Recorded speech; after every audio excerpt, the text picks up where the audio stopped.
meus irmãos. Nós vamos iniciar nossa reunião da tarde, lembrando os irmãos para verificar os celulares, colocar no modo silencioso ou desligar.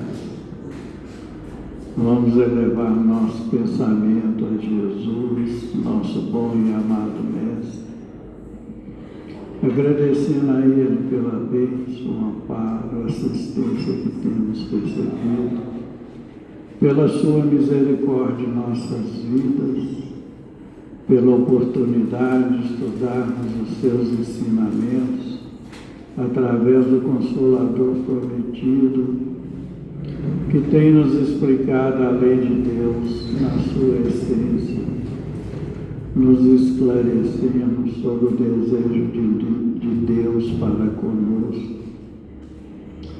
Pedimos, Senhor, que a nossa visão espiritual seja aumentada, seja acrescentada, com a ajuda dos nossos benfeitores espirituais, para que possamos extrair das lições da tarde aquilo que mais necessitamos.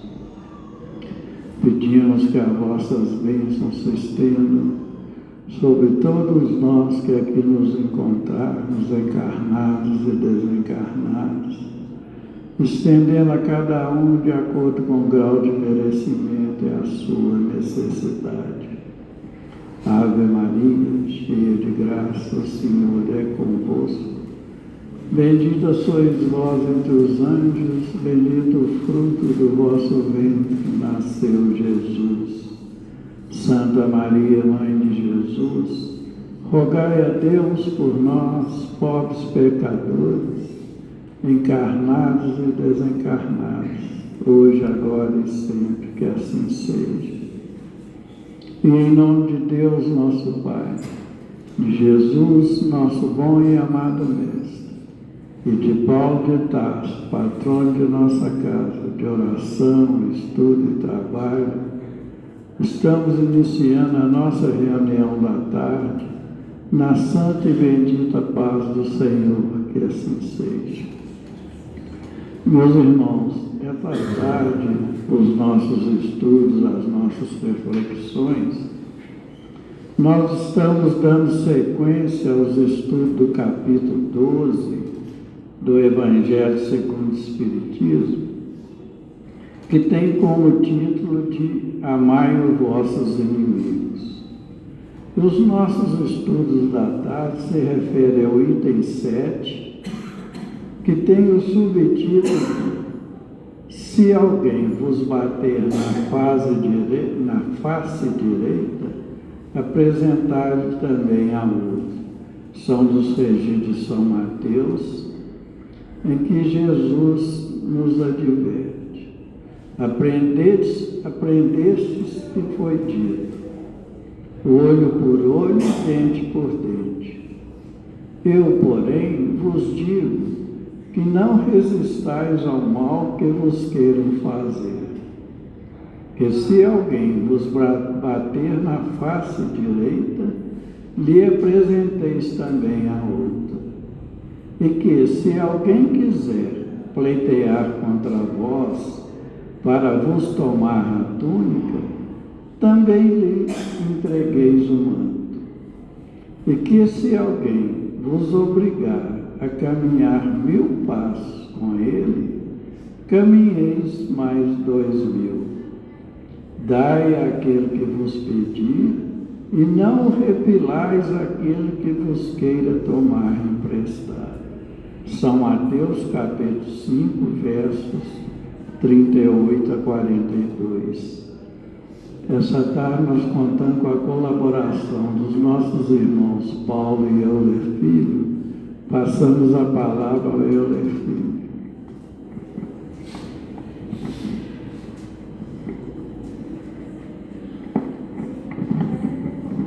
Meus prezados irmãos, minhas prezadas irmãs, boa tarde a todos.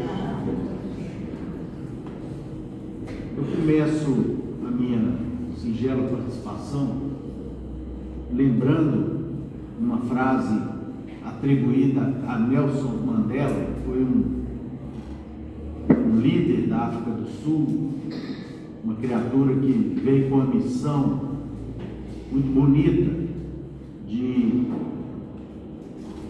assumir os destinos daquele belo país lá do sul da África, logo após o fim de um regime de segregação racial muito triste, que durante muito tempo perdurou naquele país. E tem um fato atribuído a esse líder, conhecido aí de todos nós. Ele ficou preso 27 anos. E quando ele saiu da cadeia, já na idade, foi preso jovem, simplesmente porque protestava contra esse regime de segregação racial. E quando ele saiu, já por volta de 60 e poucos anos, ele sai da prisão com um cartaz que ele mesmo escrevera à mão. E nesse cartaz estava escrito: perdoar e esquecer. E dizem que só esse fato foi suficiente, e ele trabalhou o tempo todo por isso, para poder aplacar a ira daqueles irmãos que se sentiam segregados, mesmo sendo ampla maioria naquele belo país. E tem uma outra frase atribuída ao Nelson Mandela que diz o seguinte: sonho com um dia em que todos levantar-se-ão e compreenderão que foram feitos para viverem como irmãos. Então é sob a inspiração desse pensamento, desse sentimento, desse nosso irmão, que nós começamos a estudar o Evangelho de Mateus, que está dentro do ensinamento de Jesus: amai os vossos inimigos. E dizem que Jesus e os discípulos caminhavam de Nazaré, de Cafarnaum para Nazaré, quando encontraram com a guarnição romana. E naquele tempo era comum que um determinado destacamento romano ou uma centúria romana, quando encontrava com pessoas, com judeus, eles colocavam os judeus para carregarem os seus paramentos militares, suas mochilas, seus alforjes, enfim. E aquilo era muito pesado. E Jesus e os discípulos, então, sendo obrigados a fazer aquilo, a chegar até uma determinada fortificação, e existia uma lei que dizia que tinha que andar um determinado número de passos carregando aquilo, e que depois disso o escravo, porque quem não era romano era escravo naquele tempo, ficava desobrigado de continuar a carregar aqueles paramentos. E quando então terminaram lá os 1000 passos, vamos supor que fossem 1000 passos, e Jesus então disse aos seus discípulos: pois vamos carregar mais 2000, e vamos oferecer a outra face, e vamos amar os nossos inimigos, mesmo que eles nos dominem, exerçam a força sobre nós e sejam para conosco pessoas que nos segreguem ou nos maltratem. Evidentemente que até os próprios discípulos tinham dificuldade de compreender isso naquele tempo, porque já existia um ódio natural dos romanos por parte dos povos dominados, e na Judéia não era diferente. E quando Jesus ensina o amor aos inimigos, as pessoas, na sua imensa maioria, interpretavam esses ensinamentos do Cristo como uma manifestação de fraqueza. E o que os judeus estavam acostumados era com a crença histórica de que o Deus deles, que é o nosso Deus, na verdade era o Deus dos exércitos, era o Senhor dos exércitos. E de fato a história mostra isso, porque desde a saída dos judeus do cativeiro egípcio, como nós estudamos no Velho Testamento, após Josué assumir as 12 tribos que se dispersaram pelo vale, onde hoje é Israel, os judeus tiveram que enfrentar inúmeras guerras para poderem se localizar em Canaã, na terra prometida. E, portanto, o Velho Testamento está cheio dessas histórias de heroísmo e de lutas, em que, para poderem sobreviver, muito mais do que o culto ao amor ao próximo, os judeus entendiam o poder como uma grande manifestação de convivência entre eles mesmos e para com todas as pessoas, outros povos que estavam ali nas circunvizinhanças ali em torno de Israel. Então, Jesus tinha palavras de vida eterna.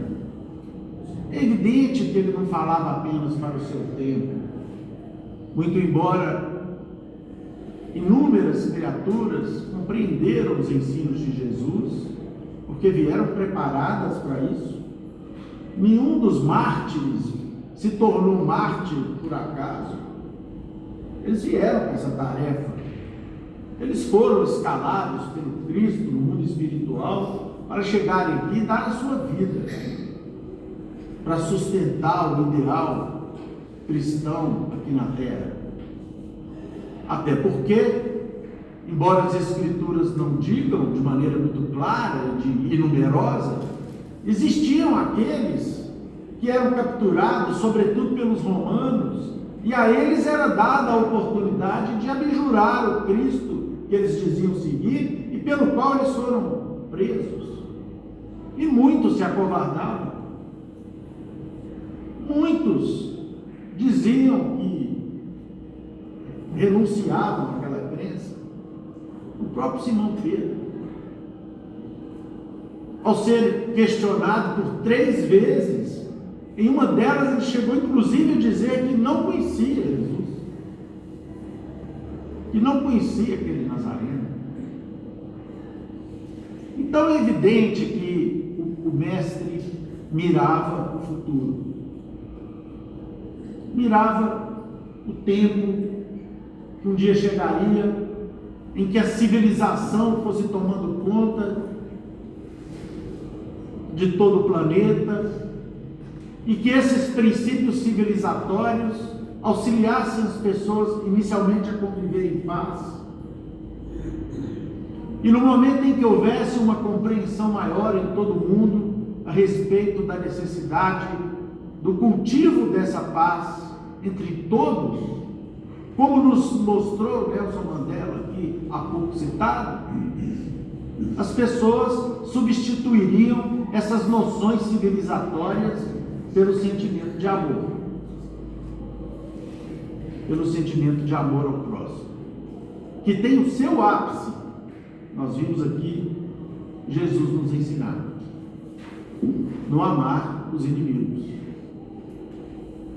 no perdão aos inimigos. É o ápice, é o que tem de mais elevado nesse ensinamento de Jesus. E eu digo para vocês que, meus irmãos, que se os instantes do Gólgota foram marcantes para a humanidade, e o foram, eu também considero não menos marcante o encontro de Jesus depois que do Getsemane, em que amanhecendo o dia se aproxima os varapaus do Sinédrio, tendo à frente quem? Judas Iscariotes, seu discípulo. E como combinado com Caifás, Judas se destaca daquele cortejo de soldados e religiosos do Sinédrio, se aproxima de Jesus num gesto combinado, e ao se aproximar do Cristo para beijá-lo como sinal de identificação daquele que teria que ser preso, nos instantes desse beijo, Jesus diz a Judas: meu amigo, aqui vens.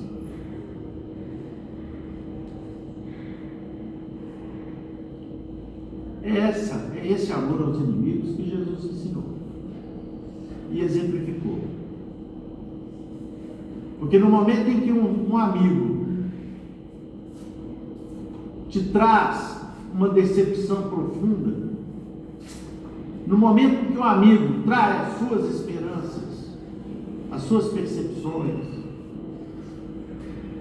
e faz o que Judas naquele momento fez, a maior manifestação de compreensão e de amor que alguém possa expressar é a de entender e perdoar essa criatura. Não é verdade? Nós temos aqui no livro Lindos Casos de Chico Xavier, no penúltima do Ramiro Gama, ele narra aqui o fato das histórias que ele ouviu do Chico Xavier. Eu vou ler aqui para os irmãos. Uma das sessões do Luiz Gonzaga, que era o centro espírita que o Chico participava em Pedro Leopoldo, caiu por sorte a lição: amar aos inimigos. Muitos confrades, sentados em redor da mesa, abordaram com inspiração e oportunidade o tema utilíssimo. Chegando a minha vez de falar, lembrei o que, a propósito, a véspera da minha viagem de Belo Horizonte para Pedro Leopoldo, me contou um colega de ensino, o Ramiro Gama, contando aqui. Morava junto a um vizinho briguento e insociável, ou seja, ele morava junto a um vizinho difícil. Quantos de nós, né, não temos vizinhos difíceis? Meu pai sempre dizia, reportando-se, não sei a que sabe ou a quem, de que os vizinhos são os nossos parentes mais próximos. Não sei de quem que é a frase, mas meu pai sempre dizia. E esse vizinho aqui que o amigo do Ramiro contava para ele era muito difícil, muito difícil. Tudo fizeram para o conquistar, para transformá-lo de inimigo de outras vidas em amigo e irmão da hora presente. Mas tudo em vão. Diante disto, elevaram meu coração em prece e pedi a Jesus uma inspiração, um meio para vencer esse meu adversário. E Jesus me atendeu. Deu-lhe, na hora aprazada, a intuição precisa. 2 filhos deste vizinho, fica a dica aí, pessoal, para todos nós. 2 filhos deste vizinho, segundo anistas de um ginásio, estavam lá no ensino médio, provavelmente, por mais que se esforçassem, foram reprovados. Tomaram bomba, como dizia antigamente, nas provas. Como atenuante à derrota recebida, cada um, no entanto, foi apenas reprovado numa disciplina, podendo reabilitar-se na segunda época. Antigamente tinha a chamada segunda época. A gente fazia uma prova, não passava, marcava a segunda época, né? Mas a dificuldade estava na aquisição de um professor que lhes dessem aulas individuais e intensivas por um mês, pelo menos. O colega soube do sucedido, então aquele vizinho, outro vizinho, que tinha pedido a Jesus que se inspirasse a tentar amenizar o coração daquele vizinho difícil. Quando ele soube do que acontecera, e por intermédio de sua esposa, mandou oferecer ao seu discípulo os seus préstimos. Ele era professor. Aceitaram e agradeceram. E durante todo o mês, receberam os filhos do vizinho aulas individuais e intensivas, um sobre matemática e o outro sobre português, que eram as matérias da reprovação. Chamados ao exame na segunda época, ajudados também pelo alto, pelo mundo espiritual. Isso aqui é muito interessante. Quando nós desejamos promover uma atitude como essa, nós somos auxiliados pelo mundo espiritual. Tudo que se observou é que eles foram aprovados e promovidos ao terceiro ano. Isto, sobremodo, ajudou, concorreu para afastar as nuvens pesadas, os mal-entendidos constantes, a turra, as provocações, as inimizades do vizinho, que acabou conquistado com a graça que os filhos receberam. E assim, de forma tão fácil, porque inspirados pelos bons espíritos, dois corações inimigos se uniram, desobstruindo o caminho de suas provas remissivas. O irmão, professor, mais esclarecido, colocou entendimento na cabeça do seu adversário gratuito, no símbolo de favores, apagando com a água do amor o pequeno fogaréu das antipatias. Então, vejam aqui, meus irmãos, a força que tem o amor, do que ele é capaz de fazer. E essa é uma conquista que todos nós precisamos nos esforçarmos para poder atingir. E a doutrina espírita, retratando esse amor ensinado por Jesus, nos ensina que o próprio Criador é, em síntese, amor. E mesmo quando nós afastamos de suas leis e causamos danos à sua criação, ele não se vinga de nós. Ele se utiliza da própria lei do amor, que se subdivide em justiça e misericórdia, para nos corrigir, para fazer com que nós mesmos nos retratemos em face das atitudes equivocadas e voltemos para o leito seguro de quê? Do progresso. No Código Penal da Vida Futura, que está lá no livro do Céu e do Inferno, de Allan Kardec, nós vamos encontrar Kardec nos ensinando o seguinte, meus irmãos. Aliás, é uma obra que, quando nós lemos com cuidado, com apuro, nós passamos a ter uma outra visão a respeito das penas futuras que aguardam a todos. E Kardec colocou lá, Código Penal da Vida Futura. E diz Kardec que o sofrimento, sendo inerente, ou seja, decorrente da imperfeição, como a felicidade é inerente à perfeição, a alma leva em si mesma o seu próprio castigo onde quer que se encontre. Então, quando nós agimos mal, de alguma forma, especialmente na nossa vida de relação, nós carregamos dentro de nós um fardo, do qual nós mesmos vamos ter que nos desvencilhar, que são as culpas, os equívocos, que serão tanto mais pesados quanto maiores forem nossas responsabilidades. E as nossas responsabilidades estarão sempre na proporção do nosso conhecimento. Quanto mais nós conhecemos, mais nos será exigido. Isso é da lei de Deus, né? E conclui ainda Kardec: a justiça de Deus, sendo infinita, todo mal e todo bem são rigorosamente levados em conta. E diz inclusive Emmanuel, num livro aqui cujo título eu não me recordo, que Deus é tão bom, Deus tem tanto amor por nós, mas tanto amor por nós, que Ele manda a sua justiça nos procurar, para prestação de contas, em determinados momentos da nossa vida. E dizem as tradições evangélicas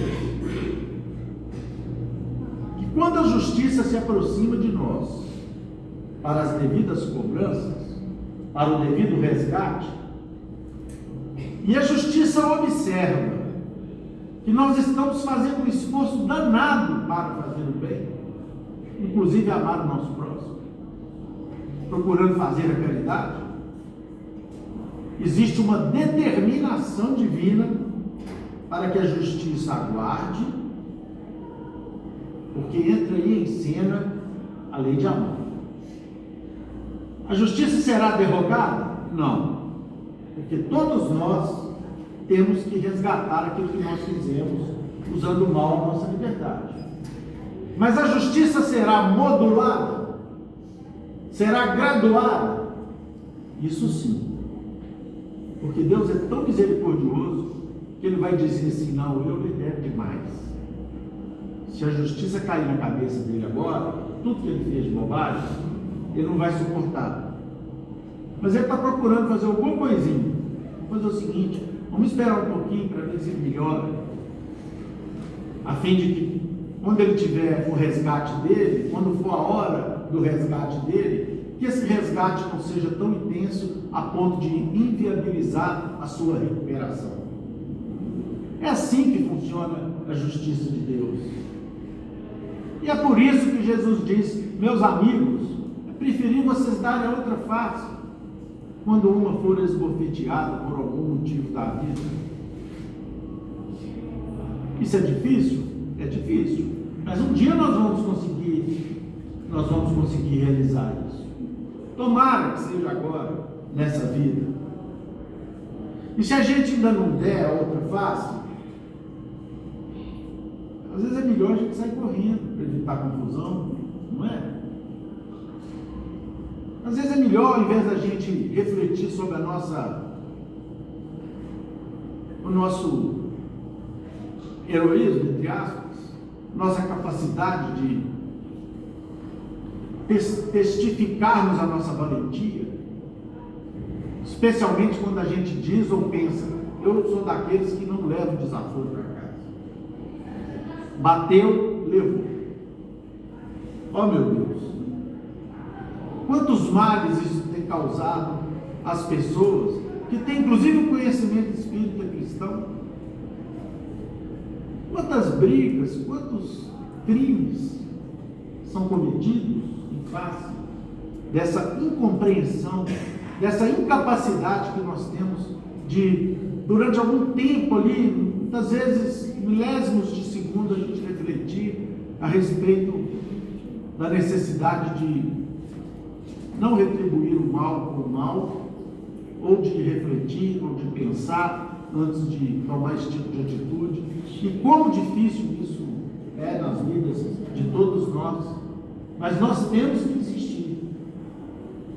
Nós temos que pedir a Deus para a gente ter forças para podermos resistir àquelas criaturas do passado cujas atitudes, pensamentos, iniciativas ainda estão mergulhadas dentro de nós. Não é verdade? Então, o Espírito de Júlio, numa das mensagens aqui do Evangelho, ele diz que a vingança é um dos últimos remanescentes dos costumes bárbaros e que tendem a desaparecer dentre os homens. Aquele que se nega a perdoar, não somente não é espírita, como também não é cristão. Está claro. a incapacidade de perdoar o nosso semelhante ainda é uma característica de barbárie que nós guardamos em determinadas medidas dentro de nós. E temos que refletir sempre na bondade e na grandeza divina, que Ele jamais nos vinga ou se vinga de nós. Pelo contrário, Ele nos corrige, Ele nos orienta. E essa corrigenda sempre é justa. Nós gostaríamos de encerrar a nossa participação. Desde já eu peço licença a todos que eu preciso me retirar. Sugerindo a todos que, ao refletirem sobre, todos nós, ao refletirmos sobre essa necessidade de compreensão e perdão aos inimigos, que é um processo, né? Primeiro a gente silencia, depois reflete, aí a gente refletindo, a gente aceita, a gente aceitando, a gente perdoa e esquece. Que a gente procure pensar sobre essa necessidade em nossas vidas. E todo dia, antes de acordarmos, de levantarmos, ao acordarmos, nós elevemos os pensamentos a Deus e peçamos a Deus forças, muita força, para que nós consigamos passar um dia em paz com o nosso semelhante, porque só assim nós conseguiremos ter paz para conosco mesmo. Passo a palavra aqui para o meu querido Paulinho, meu irmão, para que ele dê sequência nos comentários da tarde.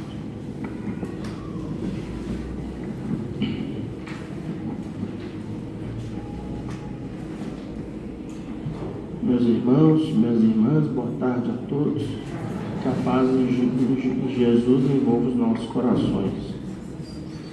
Como foi tão bem explicado, o Euler nos mostrou aí o capítulo 12, que estamos dando continuidade hoje no item 7. Se alguém vos bater na face direita, apresentar-lhe também a outra.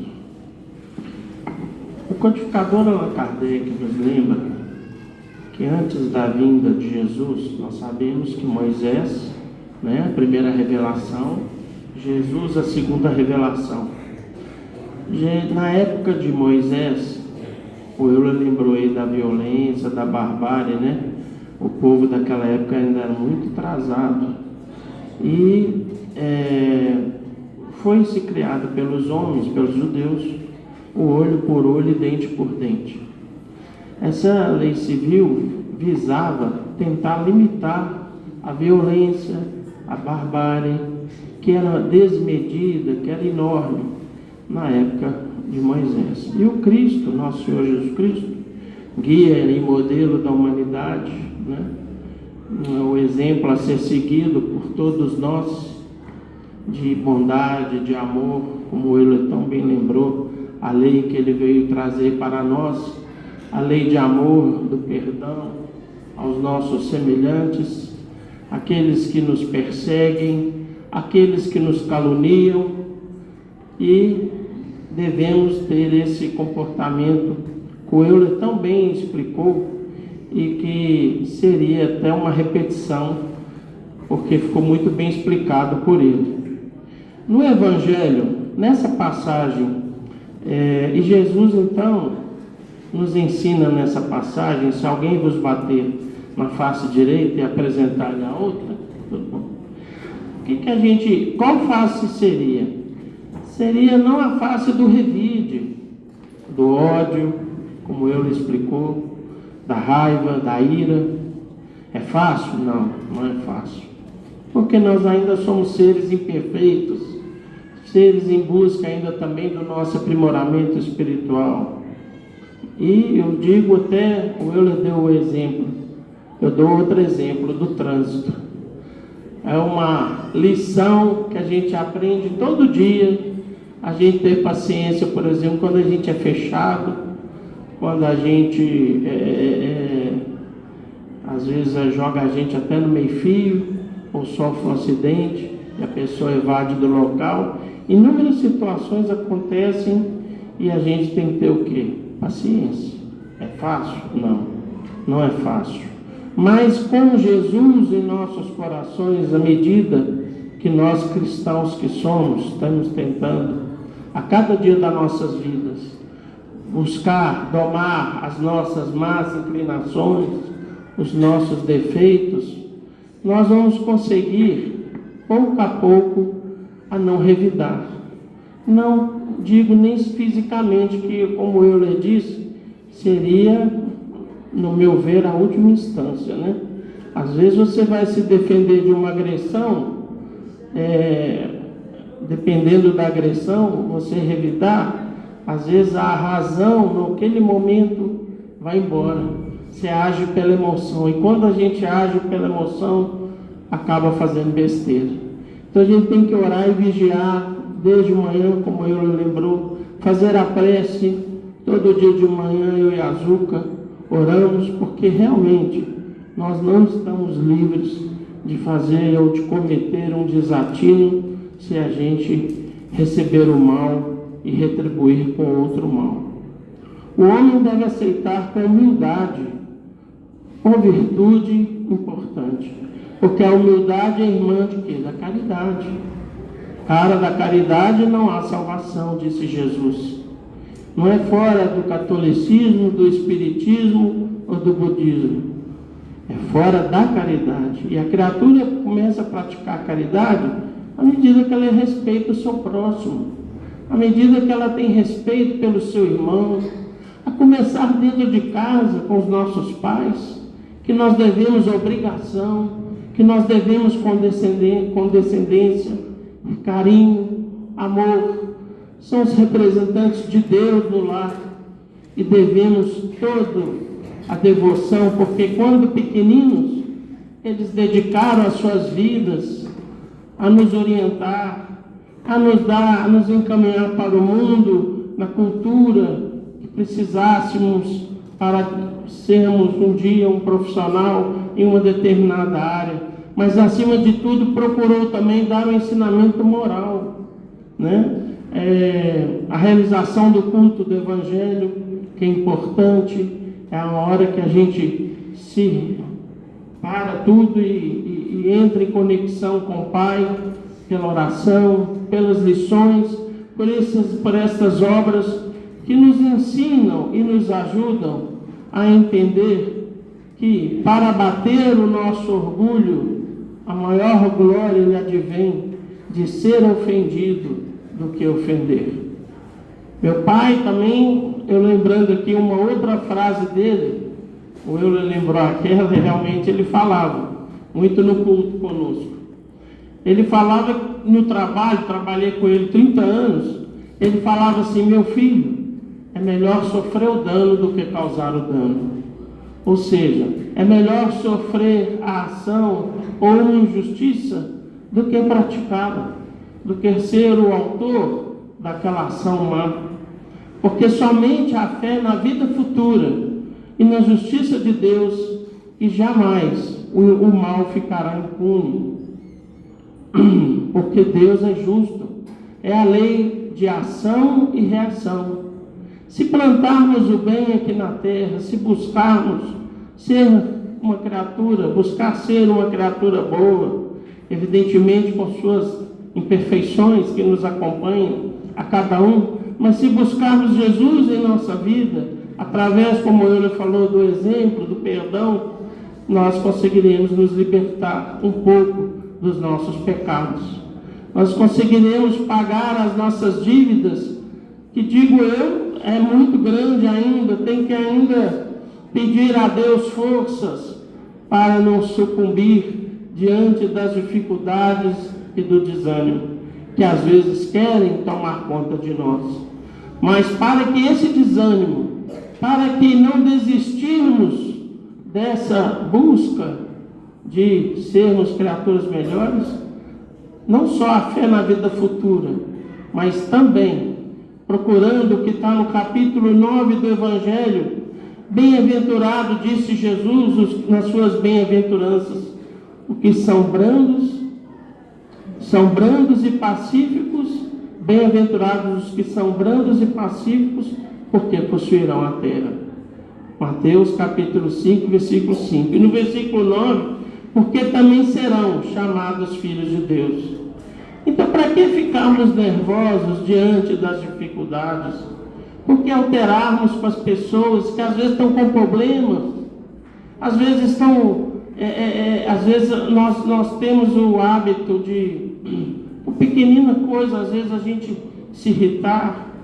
Não podemos ser assim, porque Deus nos deu a saúde física para que possamos caminhar aqui na terra e sermos úteis na terra. Porque o maior no reino dos céus é aquele que mais servir a seu próximo, não ser servido. Aquele que for mais útil nas pequeninas tarefas até as maiores, ele será servo de todos. E também, bem-aventurados os misericordiosos. Devemos agir sim de misericórdia para com o nosso próximo. Se nós todo dia rezamos a oração dominical que Jesus ensinou aos discípulos e a todos nós, o Pai Nosso, nós não pedimos perdão a Deus todos os dias? Pai, perdoe as nossas dívidas, porque perdoaremos aqueles que nos ofendem, aqueles que nos humilham. Será que nós estamos perdoando? Perdoar realmente é esquecer o mal, totalmente. Não adianta ficar lembrando, quando você vê o sujeito lá, o fulano ou a ciclana, e vem aquela pessoa ali, nossa, tomara que nem me vê, né? Me prejudicou, me causou um mal. Quer dizer, Jesus não pede para amarmos os inimigos como amamos os amigos, mas quando surgir a oportunidade para servir os inimigos, Deus propicia essas oportunidades, como o caso aqui que ele contou do Chico, que o professor, que era um vizinho malquisto, foi quem salvou os filhos daquela repescagem, eu chamo de repescagem, aquela última chance para não ter que repetir o ano na escola, porque não era fácil a matemática.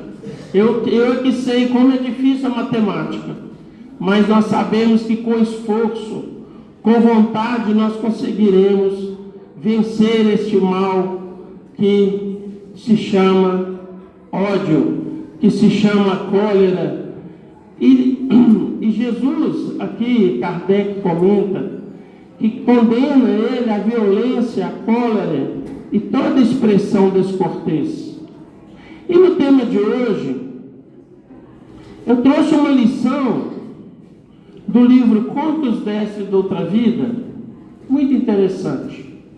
Jesus aqui, o mestre, guia e modelo da humanidade, nos dá um roteiro para nós agirmos diante dos nossos inimigos ou diante dos nossos adversários.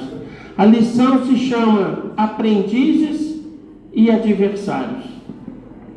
É a história de 3 funcionários do templo que aspiravam um dia serem discípulos do mestre. Eles queriam ser discípulos. E Jesus, nesse dia, eles saíram de Jerusalém e foram à cidade de Cafarnaum, onde morava o apóstolo Simão Pedro com a sua família.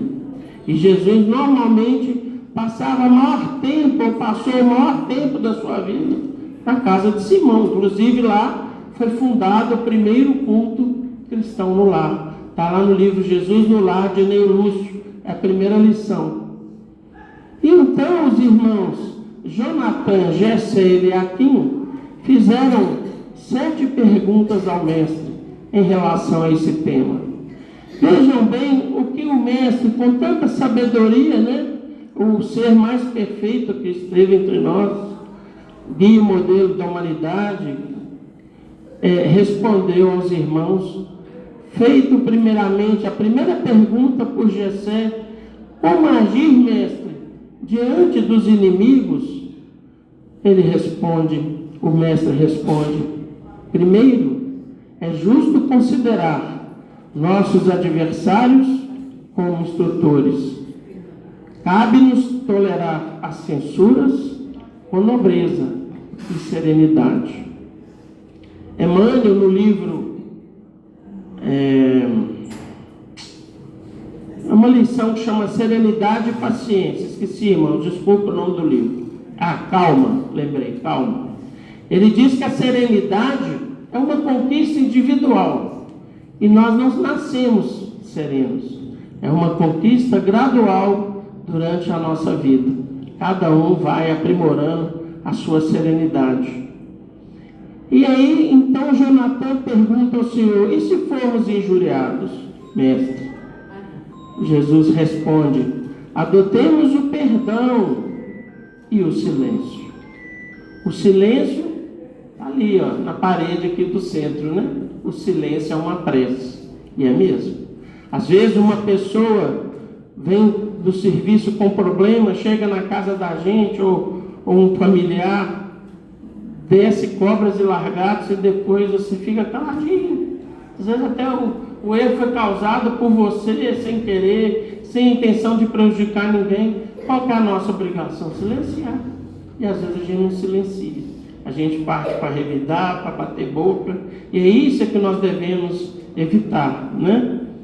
Por isso que é a receita do mestre: silêncio, né? Nobreza, perdão e silêncio. Perdoar, Jesus nos ensinou que devemos perdoar 7 vezes, não, 70 vezes 7, 490 vezes cada ofensa, ou seja, Jesus nos pede infinitamente o perdão em nossas vidas, em referente a esses que nos perseguem e que não têm simpatia por nós. E se formos perseguidos, indagou Jessé. Jesus responde: utilizemos a oração em favor daqueles que nos afligem. E se nos esmurrarem, perguntou Eliaquim. Jesus esclarece: a paz íntima deve ser o nosso asilo e o amor fraterno a nossa atitude. Porquanto quem procura, aí vem a parte principal, meus irmãos, quem procura maltratar o próximo e dilacerá-lo, está louco e merece compaixão, misericórdia, né? Perdão.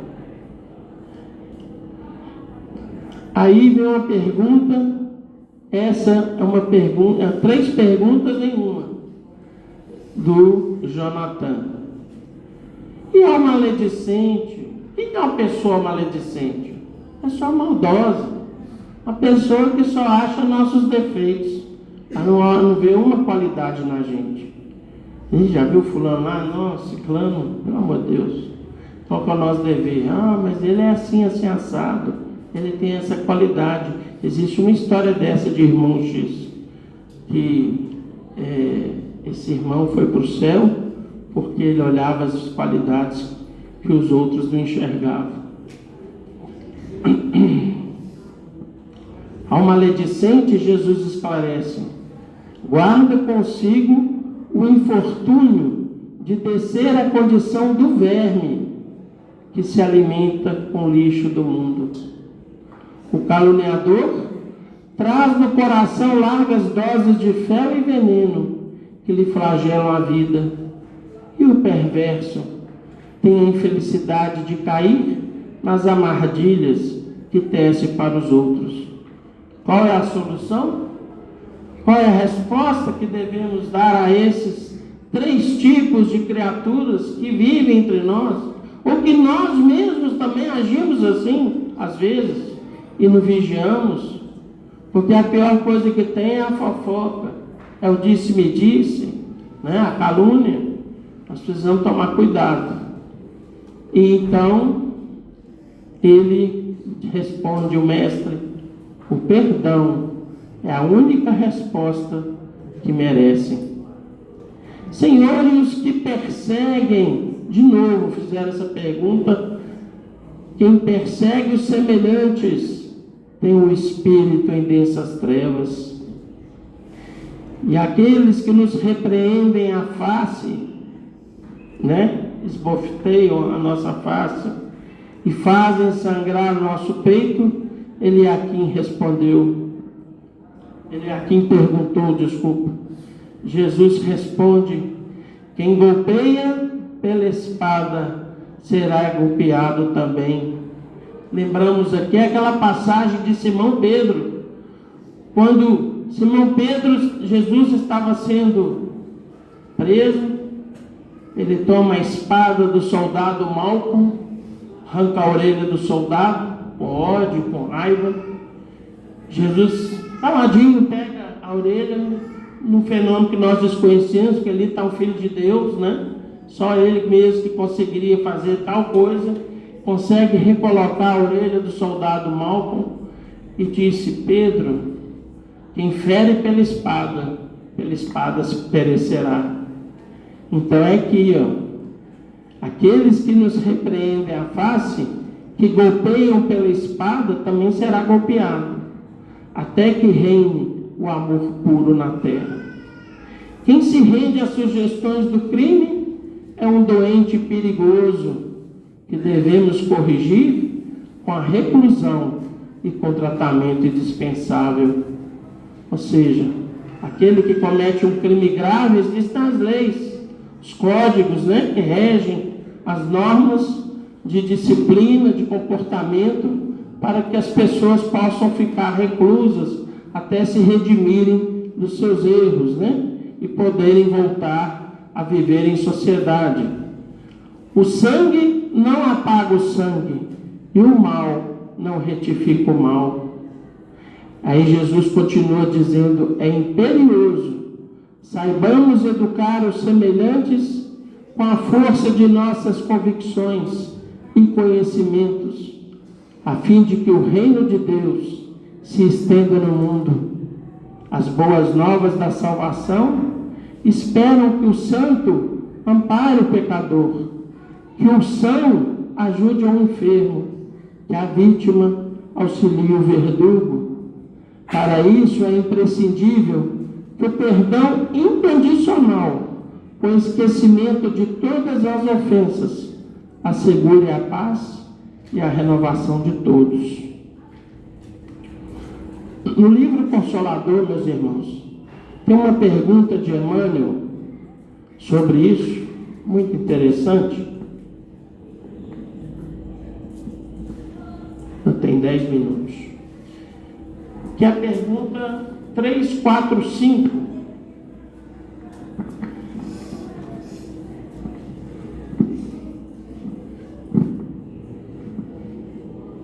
É a seguinte, feita a Emmanuel: se alguém te bater numa face, apresenta-lhe a outra. Deve ser observado pelo cristão, mesmo quando seja vítima de agressão corporal não provocada? Olha a resposta de Emmanuel: o homem terrestre, com as suas taras seculares, tem inventado numerosos recursos humanos para justificar a chamada legítima defesa. Mas a realidade é que toda defesa da criatura está em Deus. Somos de parecer que, agindo o homem com a chave da fraternidade cristã, pode-se extinguir o fermento da agressão com a luz do bem e da serenidade moral. Acreditando, contudo, no fracasso de todas as tentativas pacíficas, o cristão sincero, na sua afeição individual, nunca deverá cair ao nível do agressor, sabendo estabelecer em todas as circunstâncias a diferença entre os seus valores morais e os instintos animalizados da violência física. E aí Emmanuel faz um comentário, que ele, com essa resposta, não está incentivando a passividade irresponsável, mas sim a ação moralmente elevada. É firmeza moral sem agressão. Ele não fala em aceitar abusos indefinidamente, mas em não revidar com violência. Emmanuel reconhece que nem sempre a fraternidade basta. O mundo ainda é imperfeito, mas o cristão não deve descer ao nível do agressor. É agir com firmeza, mas sem violência. Para terminar, meus irmãos, eu trouxe o código, para mim, uma oração que para mim é um código de amor que ele nos deixou quando foi autorizado a criar a Igreja Franciscana, que é São Francisco de Assis, que vestiu a túnica da pobreza, do bem, abriu mão de tudo e serviu com amor à humanidade, com humildade, com paciência, e nos deixou essa oração que nos toca no fundo do coração. Ela até inclusive é cantada aqui nos hinos desta casa, com os alunos de Evangelho pelo Lucas, mas eu não sei cantar, minha voz é muito desafinada, eu vou apenas pedir permissão aos irmãos para lê-la. E aí eu termino a minha singela participação. Senhor, fazei-me de mim um instrumento de vossa paz. Onde houver ódio, que eu leve o amor. Onde houver ofensa, que eu leve o perdão. Onde houver discórdia, que eu leve a união. Onde houver a dúvida, que eu leve a fé. Onde houver erro, que eu leve a verdade. Onde houver desespero, a esperança. Onde houver tristeza, que eu leve a alegria. Onde houver trevas, que eu leve a luz.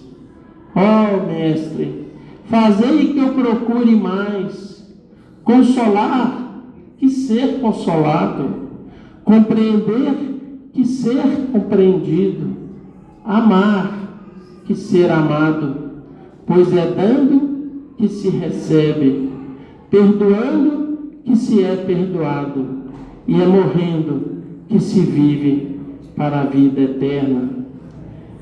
Realmente é um hino de amor, essa oração, com esses ensinamentos de São Francisco de Assis. E nosso Senhor Jesus Cristo nos passa o roteiro para enfrentarmos as dificuldades de convívio, que começa nas quatro paredes, que é o lar, é o primeiro aprendizado da criatura na terra, desde os primeiros passos, quando nascemos, até chegarmos à fase adulta. Temos que agradecemos, aliás, a Deus esta oportunidade de poder acessar essas lições, aprender não só com nosso Senhor Jesus Cristo, mas com a bênção daquele que também foi missionário do nosso Senhor Jesus Cristo, que foi Francisco Cândido Xavier, que nos possibilita ter acesso a essas lições, a esses livros que ele recebeu na sua abençoada mediunidade, para que possamos realmente nos transformarmos pouco a pouco. Que Jesus abençoe a todos nós e obrigado pela paciência de todos.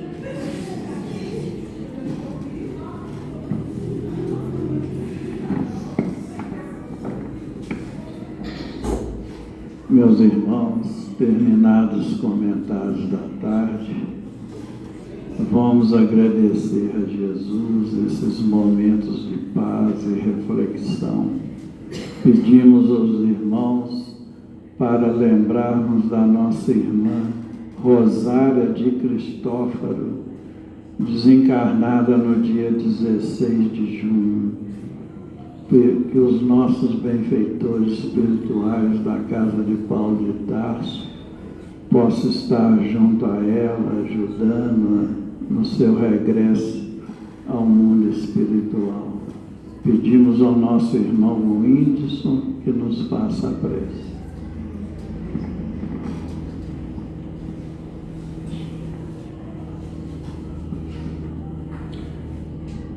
Deus, nosso Pai, Jesus, nosso amado Mestre, Paulo de Tarso, patrono desta casa, levamos nossos pensamentos, Senhor, até a Ti, reunidos aqui em estudo coletivo, relembrando, ó Pai, a vossa mensagem, deixada-nos há muitos e muitos séculos, a certeza de que, onde houver mais de um reunido, que o Senhor estaria com a gente. É na confiança e nessa certeza, ó Pai, estamos aqui, reunidos, elevando o nosso pensamento até a Ti, agradecendo por mais essa oportunidade do estudo para a Terra. Em especial, Senhor, relembramos que devemos e podemos ser instrumento da vossa paz. Permita-nos, ó Pai, de amor e de carinho, que desça sobre nós as vossas bênçãos, ó Pai, diante do pensamento de cada irmão e de cada irmã que aqui se apresenta, Senhor nosso. Sabemos que somos ainda pobres pecadores, mas também guardamos no nosso íntimo o amor que é capaz de nos transformar em índios na promoção da vossa paz. Senhor, permita-nos também que em coletividade o nosso corpo e o nosso espírito transforme os nossos pensamentos em pura energia, podendo alcançar os nossos irmãos encarnados e desencarnados que necessitam do vosso amparo. Em especial, suplicamos as vossas bênçãos, Pai, por aqueles que estão nos presídios, nos manicômios, nas penitenciárias, nestes momentos de mais frios que estão nas ruas. Pacificado seja, nosso Senhor, o nosso coração e a nossa mente. Restabelecido seja as nossas energias, física, moral e espiritual. E que a paz do Senhor esteja sempre presente com a gente. Que assim seja. E com essa prece nós estamos encerrando a nossa reunião da tarde, na santa e bendita paz do Senhor, que assim seja. Os irmãos foram receber o passo, pedimos que formem a fila. Vai ter ficha para médico. Quem for receber a ficha, permaneça sentado. Vai ser distribuído pela Amanda.